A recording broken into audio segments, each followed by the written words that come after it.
basic rate for a worker in the factory on a 40-hour flat week, 34,000 quid, which is a lot of money you've got to find, when you're employing 11,000 people.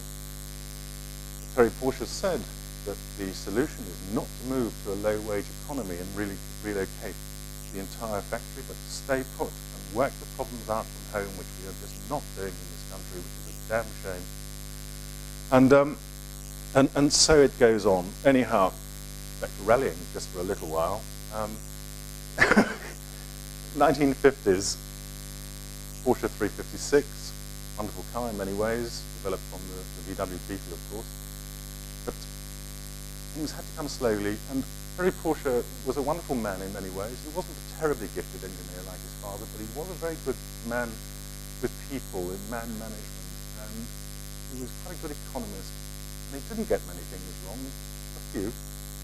His prediction that worldwide demand for the 356 sports car would be a maximum of 500 units was incredibly wrong, because the company went on to make 78,000 of them, which is a little bit of an oversight on Terry Porsche's part. So in the 50s, when the 356, people slowly took to them, and by the time Dennis Jenkinson of Motorsport bought his in 1955, even people in Britain thought, well, if Jenks is saying this is worthwhile, let's get one, let's buy one. So there were a lot of privateers who were interested in motorsport who bought 356s, and some of us are old enough to remember that in those days there weren't horrible rules and regulations. You could turn up to an event, a hill climb, a rally in your Fraser Nash or HRG or Porsche 356 or whatever it was, pay a small entrance fee, sign a bit of paper, and go and have some fun for the day. So the road cars really developed quite slowly by comparison with the sports racing cars that Porsche made from 1953 onwards.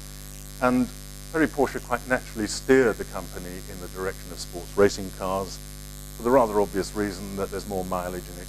There's more glamour in going to Le Mans than messing around in the forests of Wales or wherever the rally is being held.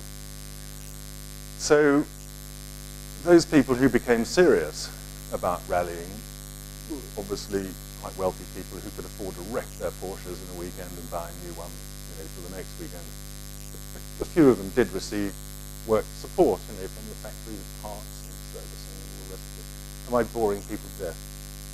Is it really? Is it okay? So rallying really didn't come on stream in the 50s with Porsche at all. But then a lot of people entered events such as the Targa Floria and the Mille Miglia, which were road races. But then how do you distinguish between a rally and a road race like the Mille Miglia, because they're more or less the same? And this was a problem I had in writing the book, as Rod knows. Do you include the Mille Miglia and the Targa Florio, or do you exclude them? I don't know. I have included them because they're great races, and who wouldn't want to include them? Before I started talking, somebody brought up the debacle that we have in the press at the moment about Porsche taking over Volkswagen. Those of you who follow Porsche's activities will know that this row has been going on for many years. The English press don't report it particularly well or accurately because they don't understand the incestuous relationship that all the German manufacturers have. Do Porsche want to take Volkswagen? Do they want to own it? Well, this is what's reported in the press. What's actually happening back to the 1950s. Terry Porsche brought his eldest son, Butzi, into the company as a trainee stylist, working under Erwin Kommender, who penned the lines of the VW Beetle by 1936 and the 356 Porsche. So Kommender was a clever man. So Butzi was going great places. As you know, he designed, or rather penned the outline of the 911, which is the great classic Porsche. And Butzi also designed the 904, a great, wonderful, classic sports racing car which finished second in the Monte Carlo Rally in 1965 against the odds. I mean, what the hell was a car like that doing there in the first place? But it was very successful. So the row at Porsche started by 1966 because Butzi Porsche has a cousin called Ferdinand Piëch, Louisa Piech's son. Cousins who were rivals, and when Piech came into the Porsche company as an engineer, the fight between Butzi and Ferdinand Piech started for supremacy in the company. And nobody really knew that the 911 was going to be such a successful sports car until about 65, when people started rallying them, racing them in minor German events. And by 1967, Porsche thought we would make a good rally car, so they started offering bolt-on kits to wealthy privateers. And then Ferdinand Piech thought, well, I could get supremacy within this company and rise to the top, but I've really got to do something about it. So he started a program at Porsche which was designed to take the company right to the top in international sports car racing. And he started spending huge quantities of money. The Works Rally program in 1968 was huge with the 911, people like Vic Elford and David Stone. I don't know whether you remember Vic Elford driving the Works 911s on British soil or anywhere else, but it was just a fantastic thing for those of us who hitherto had thought that a Mini Cooper S was really the bee's knees. And the 1297 Cooper S was a fantastic thing until Vic Elford suddenly appeared one day in 1968 in the Mid Wales forests and trounced everybody. We just couldn't believe the way that car went. It was fantastic. And Piech took another feather in his cap for having done that. Then Piech pushed ahead with the International Sports Car Program, 907, the 908, and of course by 1969, fantastic 917 Le Mans car, which nobody really believed existed, but it did.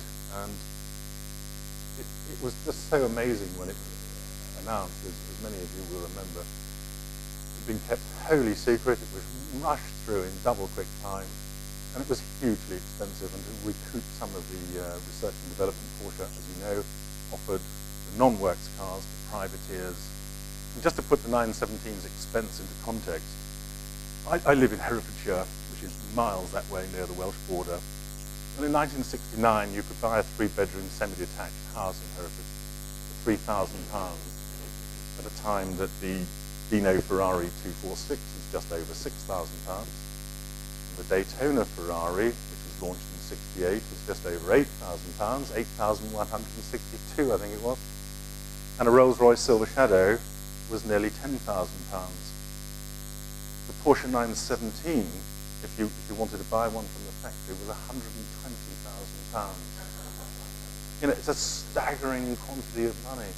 But there were people who bought those cars. And as an aside, I remember 1969 Le Mans, poor old John Wolfe, British privateer, bought one and killed himself on the opening lap of the Le Mans 24 Hours, having been advised by Porsche not to open the race because he hadn't got very much experience with a car that was totally undrivable anyhow. It was a dreadful damn thing, it didn't handle properly.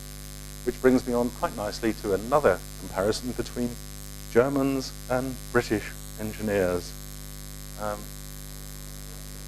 Just to go back to Ferry Porsche and his dad sleeping in a tent in 1931, and